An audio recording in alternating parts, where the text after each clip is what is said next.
Obviously, AI is an important topic. We're all talking about it, I think, especially in the learning space. People are looking for practical ways to leverage AI to do things more efficiently, more effectively, reduce the time on repetitive tasks, and maybe focus more of their time on value-added strategic tasks. So today, three amazing panelists. We're going to do a little bit more of a show and tell. We're going to start with Mike Williams. So Mike is the senior program manager in talent development at First Student. And we'll start with Mike. And then Mike, if you want to, if you want to maybe provide a little bit more background on who First Student is, what your role looks like, that I think will be great setup for the things that you're going to be demoing and providing some insight on. Sure. Excellent. Thanks, Darren. Hello, everyone. Like Darren said, my name is Mike Williams, Senior Program Manager, Talent Development here at First Student. First Student is the nation's largest yellow bus transportation service. So we're a vendor that provides school bus services to different school districts all around North America, including Canada. So we have about 65,000 employees, a very small talent development team, but a highly impactful talent development team is the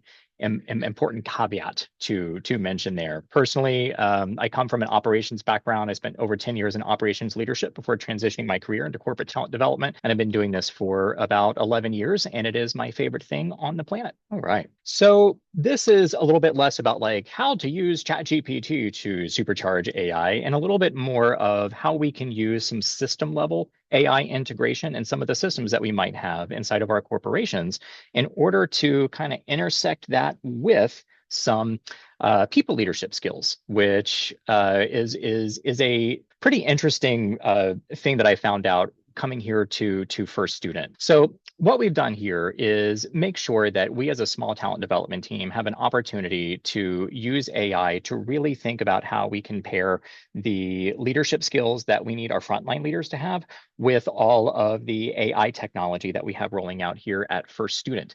Traditionally, First Student was a little bit technology averse. So it was great to see First Student when I came here a little less than a year ago, want to adopt more AI and more technology. That said, a lot of this stuff is coming really hard and really fast, and it's taking a while for our people to adopt some of those processes and understand how to use those processes. So I've been working with Sherry Atchison. She is our administrator for Peakon and over employee experience and our engagement surveys here at First Student. And we were kind of trying to ideate how do we really tell a story of how to pair some people leadership skills when we can't have an actual program, when we don't have an opportunity to, run those, cool ILTs and VILTs for our people leadership teams out in the field, which are widely distributed. I can't talk today. And kind of help them to get some AI literacy while at the same time thinking about how they can use it to support their teams and create a more positive experience for their employees. We are very focused here at First Student on the employee experience journey, which purports you have an experience that shapes your beliefs, that shapes your actions, which drives results. So we're trying to make sure that our leaders can connect the dots between how they can use technology to support their teams, and AI as a big portion of that. So what you see on the screen, I know this is a whole lot, but these are the 6 impact cards that we have drip fed in a meeting in the box style that we provide to our field HR team. So our HR managers and directors in the fields that directly support our locations. And what they do is they take these and they might actually have like a small discussion, or they might create some communications, email communications, what have you. So I want to walk you through really quick what one of these meetings and the boxes look like and how it connects back to how to use the AI features inside of Peakon, which is Workday's engagement tool inside of the Workday platform. So this is just an example of our behavior impact card. First here, the idea is to set up the impact card, what it means, and some overarching themes that we want our leaders to understand about the action planning process. So when it comes to behavior, this one was all about how to involve your employees in the action planning process. It's not something that you want to do to your employees. The more you involve them, the more that they're going to get that buy-in and you can hold them accountable because a lot of the stuff on the action plan is going to be their ideas. The link back to AI here and Peakon is for this behavior meeting in the box. We wanted to feature that there's a AI comment summary feature as a way for our leaders to quickly identify themes based upon filters and categories. Like I said, we have about 65,000 people here. So as you can see, like just from this pool, like we had almost, a little over 16,000 comments. And that's not going to be 16,000 comments per location, but you could have hundreds of comments per location. How do you read all those? There's no way to do that. So using this AI comment summary tool is so powerful because it helps our leaders to quickly identify themes. But at this level, it doesn't quite tell the person or help the leader to comprehend like maybe what they might be able to do with those themes. So to go a little bit deeper, we then show them the action planning steps that they have in Pecan, making sure to highlight especially this section over here. So this is the action description. And here, this is an AI generated action based upon the themes that you have in your AI summaries. So Pecan can actually create, the AI inside of it can actually create the action plan overhead for you. And then just like ChatGPT, it spits something out and then you can go in and you can edit it and make it a little bit more customizable to what your location needs. But over here is the really, really cool part. This checklist is literally Pecan. The AI tells you how to involve your people. Prioritize discussing in team meetings, ask team members if they have questions or concerns.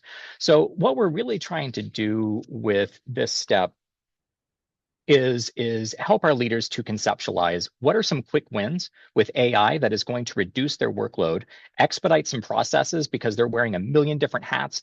Sometimes they're out there driving buses with our bus drivers while needing to do all the leadership stuff. How can we enable them to be able to get the organizational stuff done that is their job to do, at the same time supporting their people and involving them in the process and making sure that at the end of the day, their voices and opinions are heard to create that great experience. All right, that's all I got. That's awesome, Mike. I really appreciate it. I mean, I think if I could summarize, right? I mean, what we're talking about is leveraging native AI capabilities inside of enterprise solutions to really take a lot of unstructured data, in this case, comments that are coming in from employees, to provide actionable summaries, right? To your point, these people don't have the time to really filter through all of those different components. And where you have solutions that you can use today to really kind of help summarize and provide very clear kind of next steps or action steps in that process is really just going to be helpful for each of the people that you're serving through that employee engagement experience. So awesome, awesome experience. I didn't see any, oh, well, actually, take that back. Looks like maybe just some kudos on your part, not really any clarifying questions. So if we'll probably loop back. I have a handful of questions at the end where we may loop back on a few of those, but really appreciate the opportunity to kind of see how you're leveraging really the built-in, again, native capabilities on enterprise solutions. So I'm going to transition a little bit. We're going to go to Travis. So Travis is a business coach. He is also I think, a fractional chief people officer, probably for a handful of organizations. So maybe you can provide a little bit more background and experience on that. I think a heavy focus for us today is just making sure that we have a lot of different people in different contexts, right? Who are serving large organizations, small organizations, and everything in between, large teams, small teams, et cetera. So Travis is a good example of kind of a different frame or lens, both organizationally and in terms of being internal or external instead of internal. So if you can, maybe start us off again with a little bit of background on yourself and kind of how you are serving the broader L&D space with AI. Yeah, you bet. I'm gonna go ahead and work on the share screen aspect here. And okay. All right. Okay. Does that look okay for you, Darren? Okay, good. So, hey, everybody, I'm Travis, as he said, fractional chief people officer and business coach. So, I work with values-driven small to mid-sized organizations. I normally work directly with the owner of the organization. And these are organizations that are looking to scale, but they want to scale and maintain their excellent values, and they want to maintain an excellent culture. And so those are the really key things about who I work with and why I work with them. I absolutely do not work with anybody who doesn't want to scale their values and doesn't want people to feel great inside and outside of their organization. And that is such a blessing. I'm so lucky to be able to do that full time. So, okay, so I'll go ahead and jump right in. So how I use AI and L&D, well, I'm gonna key in on one specific client. So this client has 100 plus employees across 3 different cities, and they're in the construction industry. So we're gonna go here. So things that I thought would be important to remind us of are I'm using ChatGPT and Cloverleaf, and I use these things, and it's not the first time everybody's heard it, but I want to elevate my gifts and elevate my ability to impact people, and versus getting my gifts replaced. And so also this helps with my speed to roll out, as a lot of you out there are probably an department of one or a department of very few. I need the speed to roll out. It has to happen for me to be able to gain buy-in from business owners and from their teams. So it also reduces my time in my frustration zones, which I'm going to go through a little bit of Cloverleaf/Disc and kind of talk a little bit about how I use it to help me to make sure that I'm staying where I need to stay and that I understand what my clients need and how they take information in.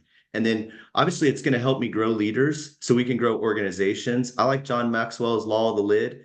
I mean, we can't scale an organization farther than the team can lead it. So we've got to consistently be growing and developing our team, or the scale is going to stop. Okay, so we're going to jump in. Here's some vulnerability. I am 99 influence persuader. This is straight from Cloverleaf. This is DISC. I have a strong interest in people. You can probably see I sell my point of view. I'm willing to delegate, inattentive to details. So if you see any misspellings, that's why, right? So I'm enthusiastic. You could probably tell that. Sometimes overly optimistic. I may think this is going better than it really is. And then I'm freedom from routine also. Look at that steadiness. You're not going to want me on your steady team, okay? So how does this have any relevance to Cloverleaf tells me, because my client's in here too. So my client, look at that, opposite styles. So we could have tension, or we could have an incredibly strong complementary pairing, which thankfully we do have an incredibly strong pairing. But I have to remember this guy, my client, values-driven, small business owner, family business, incredible person, incredible family run this company, detailed analysis. They prefer logical, analytical work.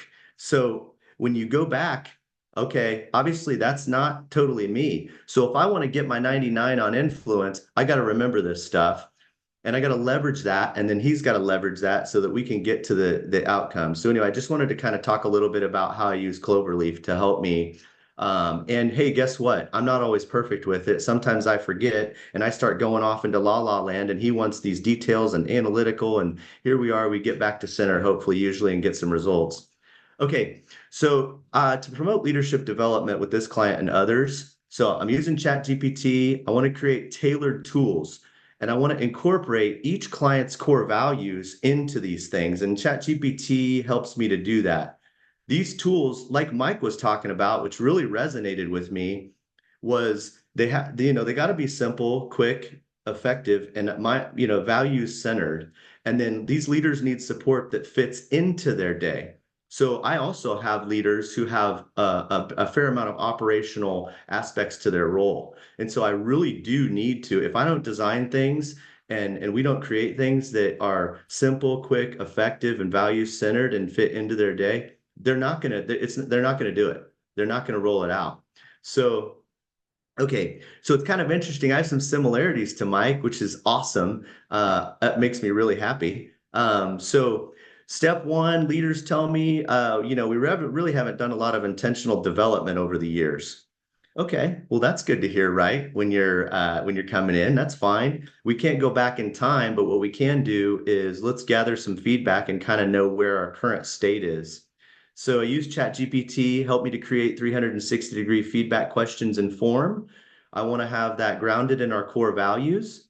And then much like you heard Mike talk about, I also want to use that Once we sent that out to peers, leaders, owners, and our admin team, we're going to use ChatGPT to pull out those common themes and focused and centered around core values and company leadership behaviors. So simply drop that in and just trust my little paid chat GPT that it's not going to share my information with anybody, only me.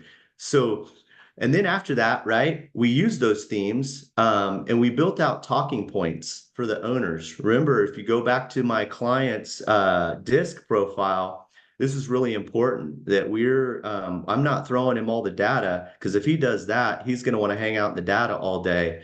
And we don't need to hang out in the data. We need to get these people baseline the development started. So, okay, so we summarized, we wanted to keep it anonymous too. One thing that you guys probably seen when we're doing feedback, what'll happen sometimes is people will hang on those interesting comments and they're not going to pull the themes. So we asked ChatGPT to keep that anonymous, just pull the themes so that we're not hanging on one person's comment, whether it's positive or negative. And then again, the value-centered approach, and it's a very relational team. So we wanted to keep that relational approach. Okay, so as a coach, and this isn't a new technique, but I want to look, what are they incredible at? What is this team already incredible at? And how can I add some stuff onto that plate as it's going out the door? And so this team is super consistent with face-to-face individual meetings between the owners, CEO, and the division managers. And they also have this very relational and value-centered leadership. So they're really connected in a face-to-face environment and they really care about their people. So what a great foundation to build off of. Um, so all that to be said, why do I share that? Because we built the script, embedded it into the existing check-ins. They're already doing the check-ins. Why not just try to make those check-ins more impactful? And then integrating the value-centered development into their ongoing larger divisional business review meetings. So, and then now we're going to plan to perform the process annually for the division leaders. And then the fun thing is we've got a new sales manager in the organization who hasn't led teams before. We've expanded this out to the individual contributors like our sales reps, and we're really improving kind of the team dynamic where sales just kind of threw things over the wall before and said, figure it out. Now we're becoming a little bit more cohesive as a team. And you can tell divisional is spelled wrong. Again, I told you this was going to happen. Okay, so with AI, so ChatGPT and Cloverleaf, I'm taking a much more intentional approach to building relationships with the clients and those teams.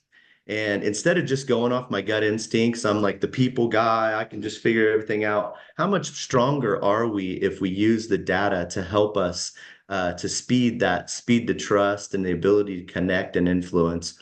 So I want to make sure I'm creating simple, value-centered tools that are easy to implement and actually get results, right? Small business, every business owner, and especially when you're talking CFOs, CEOs, whatever it may be, what are the actual results? What does this cost? And then, of course, our shared goal is to grow the leaders so we can grow the company. And embedding this into their existing routines that they're really great at. So, okay, so that's kind of how I use AI. I'm just so thankful to be, really big thing is I'm so thankful to be on this panel today. I'm thankful for Cloverleaf. It's like an awesome tool that I thought, man, I wish somebody would figure out how to do this. And you guys have been figuring out how to do it. And then when I was like, I wish it had AI built into it, and then AI is built into it. And then, so I'm excited to use it. I'm excited to be on the panel today and so thankful to be sandwiched between two geniuses. So that's pretty much it for my stuff. All right, that's awesome, Travis. Two things that kind of came up in that conversation. One, I'll circle back on at the end. So one, Caitlin asked a great question, and she asked it during yours. So we'll start with that, Travis, but then maybe circle back with Mike as well, and then Dana, if you want to maybe hold this question for your presentation as well. The question was, what processes do you all use to review and check your AI inputs compared to a standard review process? So, one of the things that you said in there, Travis, which I think is important, and I think this is one of the things that we'll circle back on near the end, is that trust component, right? Like, hey, I'm going to drop this in here. I'm going to trust that my paid account of ChatGPT is going to keep this information private. That's on the privacy side. But I think, really what Caitlin's asking here is more on the quality side. Like, hey, are we just going to blindly trust, or are you building in some components in there to make sure that like, hey, no, this actually is good advice? I can talk about mine, and I bet Mike probably has a better one that's more scalable. Mine is contingent upon my review, and so I kind of have an idea. I'll go through those themes of the feedback and my ideas for what I think the script should be, and just based on experience and what I've seen work. Now, an overarching theme, how would you do that on a grand scale? That's probably not for me to answer, but yeah, I that's where the human element comes in. And instead of being going and having to farm all this stuff, I just get to be the editor and the curator of the information. So but yeah, you just have to, and it can be time consuming, but not nearly as time consuming as the work to get there. So yeah, and it's just still learning. It's just constant learning on how to use it and how what it understands from your prompts and your interactions. But Yeah. that's my best answer for that from my experience. Yeah. And Mike, do you have anything to add to that as well when you think about checking the quality? Yeah, sure, sure. So we do have a set of checks and balances here at First Student where our location leaders, which is kind of the targeted audience for the Impact Card series that I had teed up, the action planning that all of this is tied to is reviewed by our area general managers and also reviewed by our regional HR representatives for accuracy based upon the comment themes, what they know needs to happen in the region, things like that. Something that our HR teams out in the field are really helping our people deal with, and something that I think I maybe should have mentioned is like unactionable data. Sometimes you'll get questions, concerns, opinions from employees that you don't really feel like you can act on, helping so say if they want to take an action on something where they're like, hey, I need to replace potholes on my bus lot, but I don't have the budget to do that. How do I say no professionally, but also make sure this person is heard? So one, we can help from a leadership development standpoint for that, but also that's kind of that checks and balances to make sure that they can take action. And then if they can't take action, what are the small steps or small things they can do with their employees and show their employees that, hey, I can't do this, but I can do this, going back to customer service. Customers only want to know what you can do, what you can't do. So we have some checks and balances with our regional leadership teams to make sure that the action plans and what's coming out from those AI generated responses are relevant to the team, the region, and that individual leader. Awesome. One more question for you, Travis, just to clarify. One of the things you said is, hey, we've got these AI generated summaries, and we want to embed this in check-ins. So I think one of the biggest, things that people are trying to figure out, hey, how do we, yes, it's great that we're able to create this like personalized AI summary, but with this construction company that has 100 people, there's probably, I don't know, 15, 20 different managers that, you would need to generate this for. Have you found ways to really kind of speed up that automation process so that it's like actually delivered natively in the tools that they're using for those one-on-one conversations or check-ins? Yeah, really, it's just right now it's old school. So it'd be like your Google Docs, and just basic script and going back to it, being disciplined about it with an agenda. So, but uh, if I could wave a magic wand, I would roll. I mean, and you're not teeing me up. I'm literally like, if I just rolled Cloverleaf out based on this stuff, then I wouldn't have to do a lot of this stuff. But which I think actually I think this owner, I mean, he's on it. But I think they'd be, you kind of have to, you have to build the relationship a lot of times, and you guys know this in order to help people to understand and trust, and so I think we're getting really close. And so anyway, not to go on forever, but I mean, my gosh, I can't imagine an easier way than to have this stuff all plugged in and going straight to their Gmail and telling them the input that Cloverleaf does. If I could just get every one of my clients to just freaking do it right out of the gates every single time, it would be awesome. But it is what it is. I'm gonna keep hitting it. But as you go build trust and everything, and as you show results, and you can get more influence, and then they'll buy on, and it's very inexpensive too. So anyway, not to give Cloverleaf a plug here, but that's what I think would be the next level, because this won't really scale, as well. Yeah, no, I appreciate it. Awesome. And Dana jumping in there with the quote, which I also was going to have a hard time letting just pass without making a comment on, which is if we could all just get them to do it, right? Right, just And do it. That's all you we're know, asking. and that is a big part of what we're trying to do, right? Like everything that we're leveraging technology for, even an extra 1%, 5% adoption, engagement, etc., can go a long way towards increasing overall organizational effectiveness. So, without further ado, Dana, last but definitely not least, so you are the senior manager of learning and development at Drata. Correct. And which I actually think we're a customer. I I do try not to believe get you are. too deeply engaged in our tech stack and tech infrastructure, but would love to hear a little bit more about you and kind of the work that you're doing there, and share what you have to share with us. Awesome. Well, I'm so excited to be here. And I'll share my screen in a second. We're going to go like real basic and just log into Gemini. But before I do that, so you're not staring at the Gemini screen for too long, I'm Dana Fagley, Senior Manager of Learning and Development at Drata. We are about a 600-person global organization, security and compliance automation platform focused on building trust across the internet. So I think AI is a really fascinating, curious topic for us as an organization right now. So in the world of L&D, I am a super small team of just one. Here you go. Here's your L&D department. And what I have really found is that AI has to be it has to be an extension of my team. So the way that I'm going to show it today is talking about career growth. So we've got 600-person team, a pretty young team, and so everyone is looking for like what comes next. What is that next leap? That next job title? It's just career growth is like the topic of the hour, and there's no way that as one individual supporting 600 people that I can create a career ladder for every employee, much less every department or team. And so I really live by my L&D mission statement, which is that we are going to provide every employee with the tools and resources to grow and develop personally and professionally. And I think that's really where AI comes in.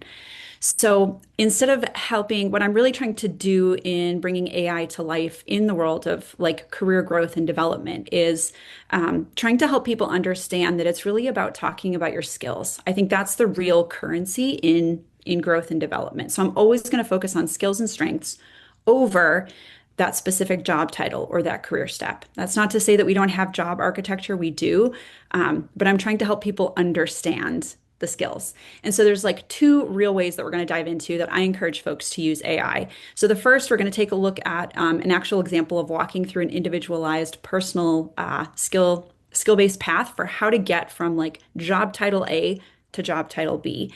And then I'm also going to show you how I'm trying to encourage folks to use AI as a career coach. So without further ado,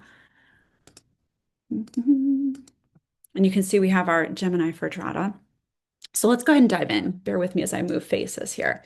I have already kind of pre-scripted a couple of these prompts, and I'm not going to read everything to you all. We're going to start with this one. So in this one, I'm going to say, "Hi, Gemini," because I want to make sure that when AI takes over, that they know I've been kind and polite.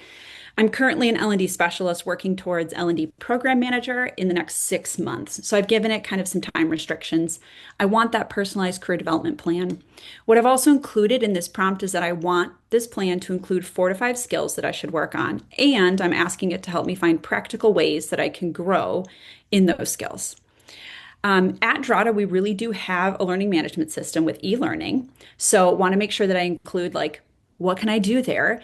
And then I've got $500 that I can use towards professional development stipend. So I want to pull all of these L&D pieces together and see what Gemini can do. So just a sec, she says. All right, so here we go.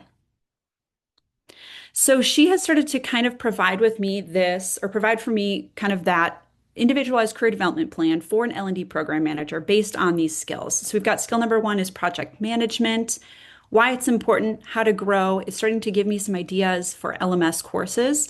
Again, it doesn't know that we have Open Sesame. It doesn't know that, the course titles, but it's going to help me narrow it down so that as an individual contributor or as a manager, I'm not just logging into a system and thinking, I don't even know where to begin. I also love that it starts to call out what I can do for my stipend. So it mentions the project management professional course, etc. So we've got a lot that it can start to give me. And while I think this is super cool, right, I also love this part. How do I utilize my stipend? So it starts to pull in some of that information and give me really thoughtful and strategic things to do. So this is all great and fine. But what if I'm like, you know what? I need something that's a little bit more specific. So what I'm going to ask now is I'm going to say, again, I love this. Thank you, Gemini. Be kind. But I want to break this into like weekly goals, right? A lot of our folks might feel really overwhelmed by looking at something that's a 6-month plan and not knowing how to break that down. So I'm just going to ask the system to do it for me. And I think this is really awesome because now what we're seeing is that in month one, we're going to lay the foundation, again, how to get from point A to point B. So we're going to focus in week one on project management. That's our skill focus. Here are some very small practical actions we can take and a way I can start to utilize my stipend. Same thing with week two, week three, and so on.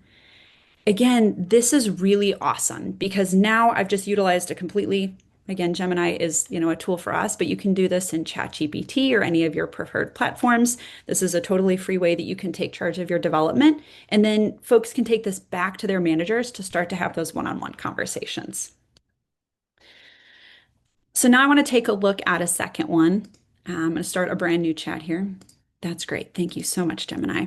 So for this prompt, again, so that was point A to point B. Now I'm looking at more of kind of that general, like, I don't know what to do with my life. Where do I go from here? And so I'm going to give it a really basic prompt. In this case, I'm currently an SDR for a startup, right? Relatable, exploring a new career path. I'm not quite sure where I want to go or what direction I can head. So let's see what Gemini is going to do.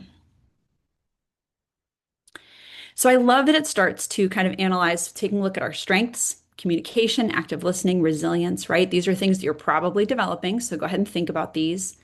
And then it starts to give me some brainstorms for a few new directions. So it could be maybe account executive, customer success manager, marketing. So if you have individuals on your team that are really focused on just kind of going in the flow and finding out what they can do in their strengths, that's one option. But if you do have people that do get really hung up on what's that next job title, it starts to list some of those out. So since I don't know where to go, it gives me some more steps to explore, options to take. So we can do research and informational interviews, skill gaps and gaps analysis. So a lot going on there. Let's say I decide to take the strengths route. I'm going to give it one more prompt here, and I'm going to say, okay, Gemini, I know that I can build relationships with strangers. I'm creative. I'm resilient. I'm a team player.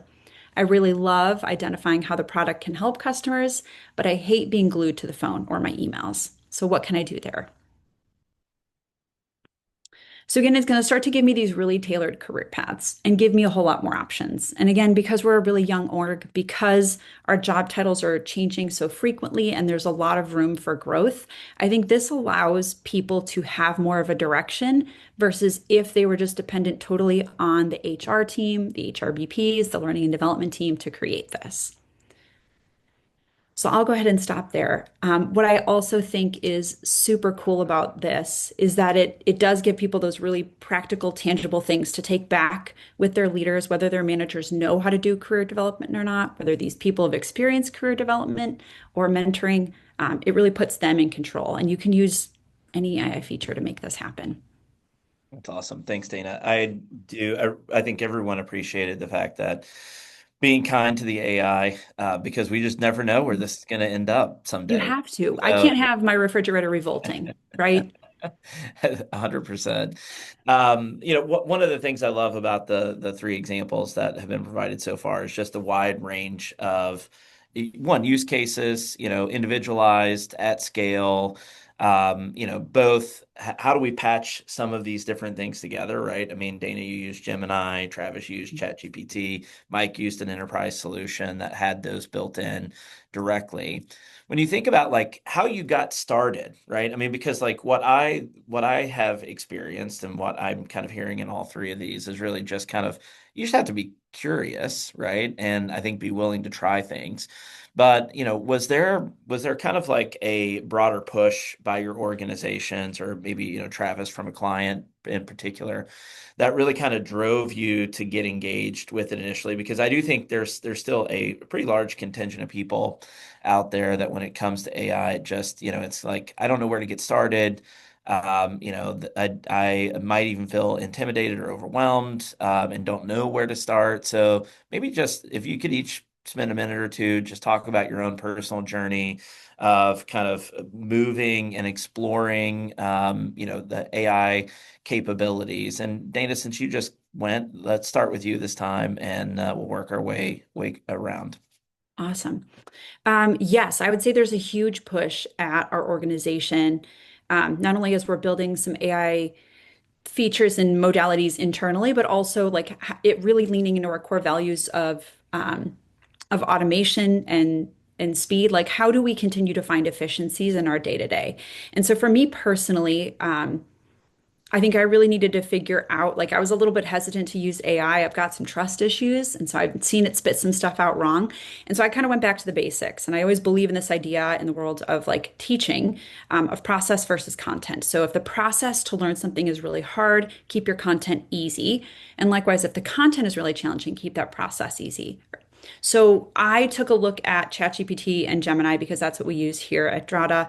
And I was like, I'm not super familiar with these, but I know that like I just need to get used to like what this thing can do. And so I just started with some basic comms. I said, I've got, review and reward is coming. I've got like 40,000 comms that we send out. Can you help me clean these up, find some errors, update some dates? And so by starting to like get used to the tool itself, which I consider the process, with some content that I was already really familiar with, allowed me to start to understand like how it operated, identify the ways that it threw me a couple of errors. And I was like, not today, Gemini. We got to pivot here and get back on track. So I think, yes, it was an organizational push. It also came out of just a need for me to know, like, this is a huge piece of what I need to start to train and teach people on. So I need to get comfortable with it myself. And I did that in a really familiar way. Yeah, that's awesome. Mike, let's go to you next, and then we'll finish up with Travis on this question. Yeah, sure. Thanks, Darren. So like personally, I'm a digital native. I have grown up with PCs. So even back in like the late 80s, I'm dating myself a little bit. We have held the old 386, 486 computers. I was not afraid to get in and play and break things. So I've always been okay with breaking technology. So anytime a new technology comes forward, I just want to get my hands on it. I want to use it. AR, VR, and especially AI and any other number of two-letter abbreviations for technology. Anyway, when it comes to getting used to and like kind of getting your foot in the door, I did a lot of the same things Dana did. You just got to get in and you got to start playing, and you have to be afraid not to break anything because you're not going to break anything. This is free stuff. But also something to remember, especially if you're just starting off with like GPTs like ChatGPT or Claude or whatever it might be, is that I've often heard people be resistant because they're worried about it hallucinating and giving you wrong information. And I just want to throw out there that humans do that all the time. We remember things incorrectly all the time. Guess what? Your chat GPT does too. So give it some grace, right? And when it spits back stuff that you're like, I don't know if that's about right, it might be going back, did you ask it the right questions? Just like when you're talking to a person, just like when you're coaching an employee, right? So one of the things that I started to do with my prompt engineering was I was using the STAR format, which is a feedback format that stands for situation or task, action, result. And then I followed up with a question of what questions do you have before you get started? That way, it gives the GPT an opportunity to ask you clarifying questions so it knows exactly what you want. Oftentimes, I'll go round and round, and it really depends on the model that you're using. So if you're using like, the basic free models, it's probably not going to ask as many questions.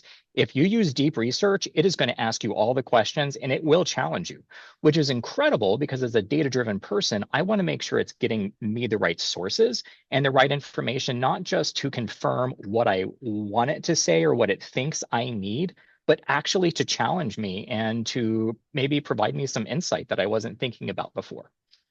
Yeah, no, that's awesome.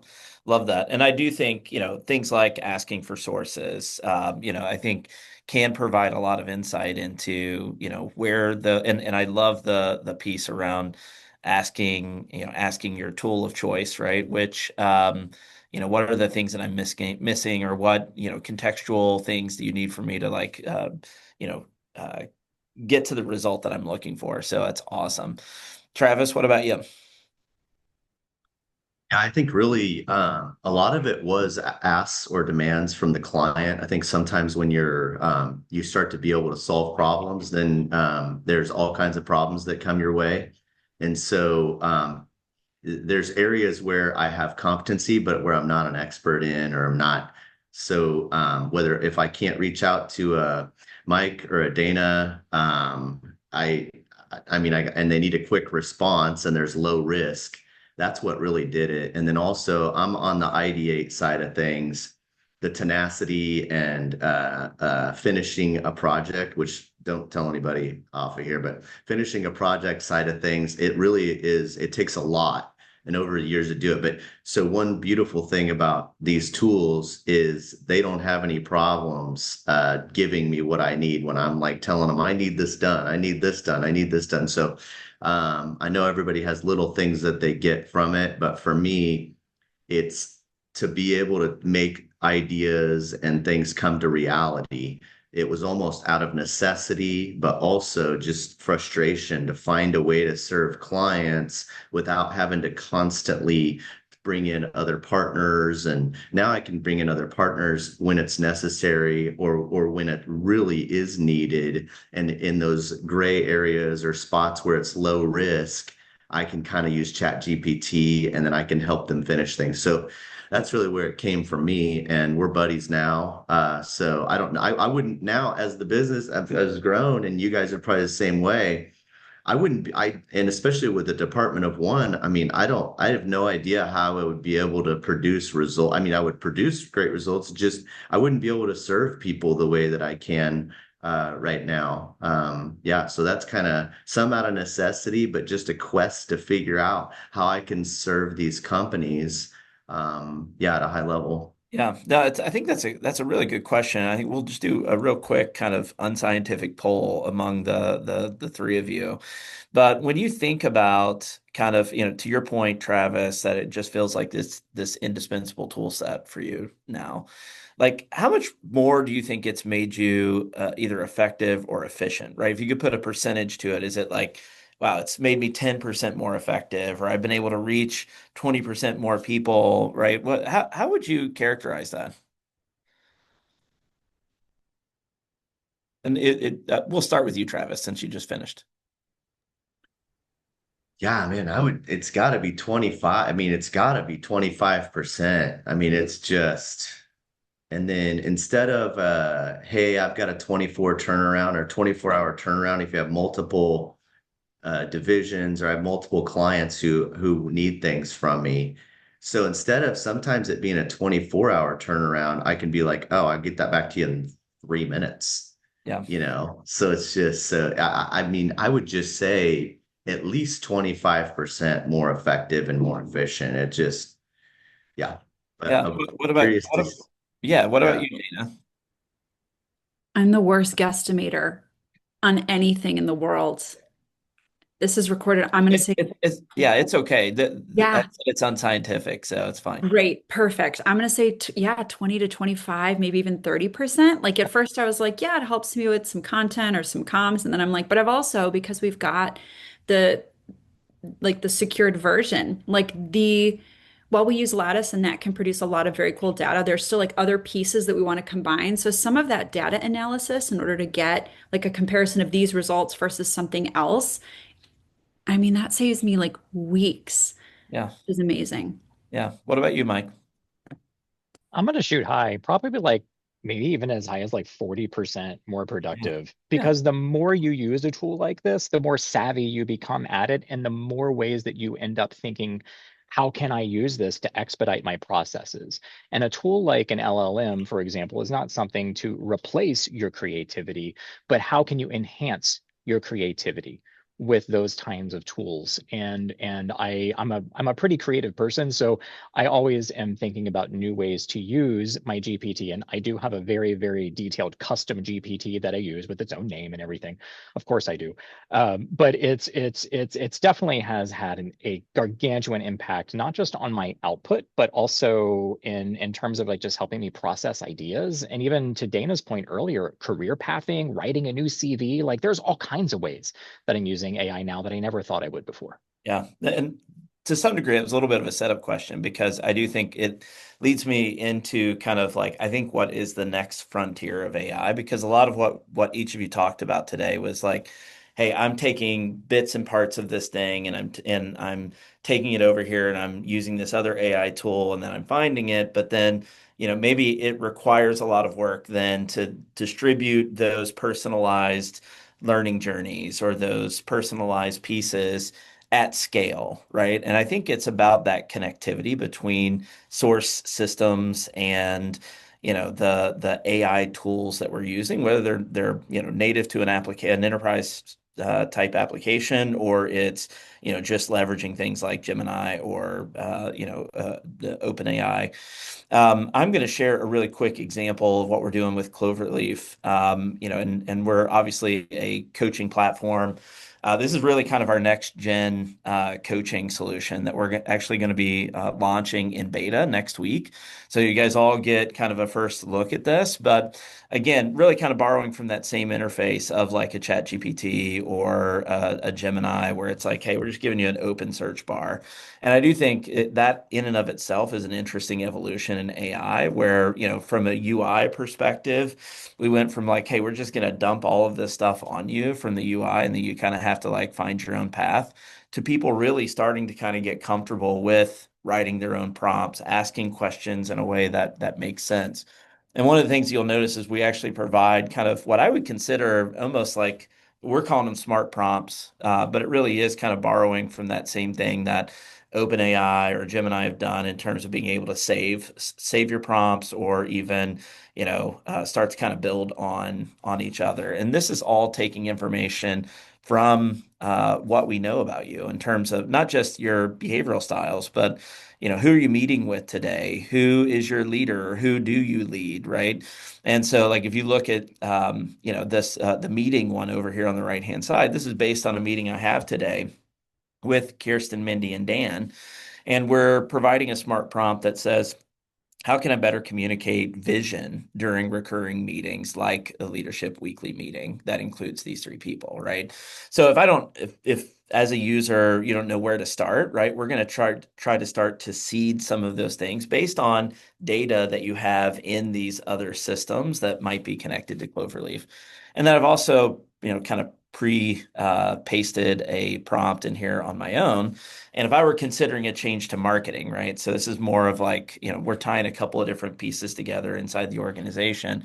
And I'm looking for a mentor because I'm considering a change from, let's just say an accounting role to a marketing role.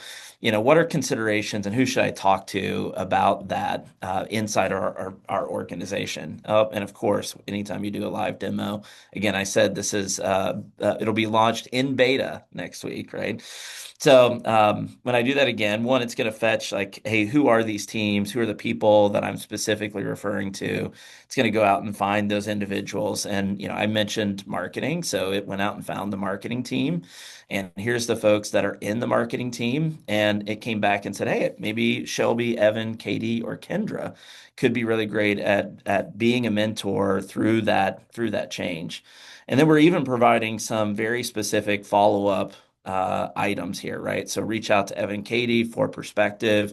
I might want to, talk with Shelby about a different part of that experience. So part of what we're really trying to do, and I think we kind of hit on some of the things that each of you hit on, is really how do we tie some of those things together so you don't have to go to three different AI tools to get that. So how do we actually know who those people are and know them at a deeper, more meaningful level than maybe ChatGPT would know or Gemini would know, and but still be able to ask those same kind of prompt style questions to get those answers. And one of the emerging models that's kind of coming onto the scene is MCP, which is really allowing agent to agent communication. So if you are really used to using Gemini or used to using ChatGPT, and you want more interactivity, you could still ask those questions to ChatGPT or Gemini, but it could go and have a conversation with other agents like Cloverleaf's agent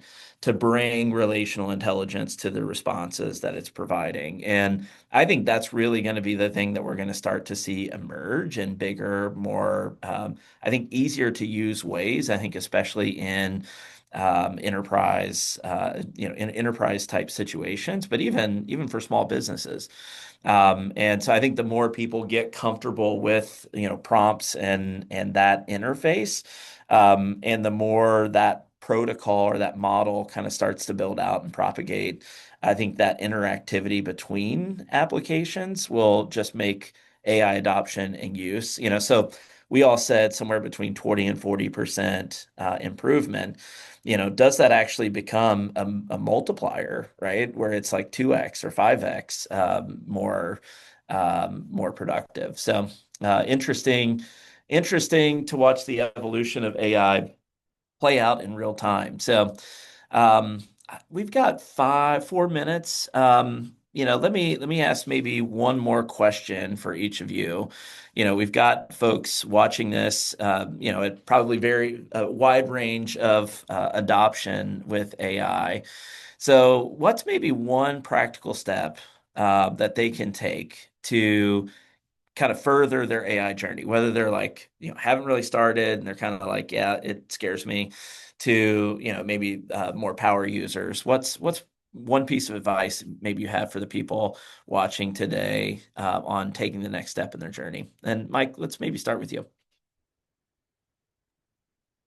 Uh, Kind of reiterate what I said before. Don't be afraid to break anything because you're not going to break anything. But one of the best ways that I've really become more comfortable with AI and learning how AI works is literally ask the LLM, explain to me how you work, because it gives you a step-by-step instruction set of what it does, how it processes information, which is going to inform you as the user how to best interact with it. You can even ask it directly, how should I interact with you? And a lot of people miss that step. And again, it kind of goes back to, if you have direct reports and you coach your direct reports, hey, how do you want me to give how do you want me to recognize you? How do you want me to give you feedback? Ask ChatGPT or Claude or whoever those questions, and it's going to tell you how to best interact with it. So that was a big key learning moment for me, was just asking it what it wants. Yeah, that's awesome. Love it. Dana? Yeah, if it's okay, I'd love to drop. I was just looking up a little link in the chat. So is it all right if I drop Yeah, that to everyone? absolutely. Go for it. Okay, cool. So we do use 360 Learning here. That's our LMS, and I really love it. They built a really cool, super easy to navigate. You can register for free. It's called a certification for AI for L&D, and it kind of walks you through like what are large language models, what is ChatGPT, what is AI, in a really simple and easy and kind of fun way to understand. You get to interact with other L&D folks as you take it, but I would, for anyone that's like a little bit newer to this or just wants to go back to the beginning, I would highly recommend that course and then just dive in. You can't break the system. Love So, it. And Travis, you get the last word. Okay, I thanks so much, guys. I was like, oh, that's awesome, that's awesome. Hey, I really think I try to tell people, especially leaders, let's practice these things in low risk times. So when there's almost nothing on the line, so take like your vacation or your grocery list or whatever it may be and do those things and try to get familiar with it there so that, but then I do like the challenge of, hey, you're not going to break it. Like I like that challenge too. So, but I do think the low risk, like there's nothing like you can't, there's not, who cares if it That's spits out the awesome. wrong grocery list. So, Yeah. Or yep. you don't have to worry about private data or information if you're just asking, how many eggs should I buy this week? Dana, Travis, Mike, thank you so much. All of you have been so gracious, not just in trying a different format, right? Because a lot of things can go wrong in demos and sharing screens, but also you've been really gracious to say like, hey, we're really happy if people want to reach out and connect with you individually. So they can find you on LinkedIn. I'm sure you'd be happy to take some direct messages through that as well. And then feel free to connect with Cloverleaf. You can find us at cloverleaf.me or Cloverleaf me on any of the socials. So definitely feel free to connect with us. Really appreciate you joining today. And thanks again for Travis, Dana, and Mike for sharing your time and your knowledge and learning journey with us today.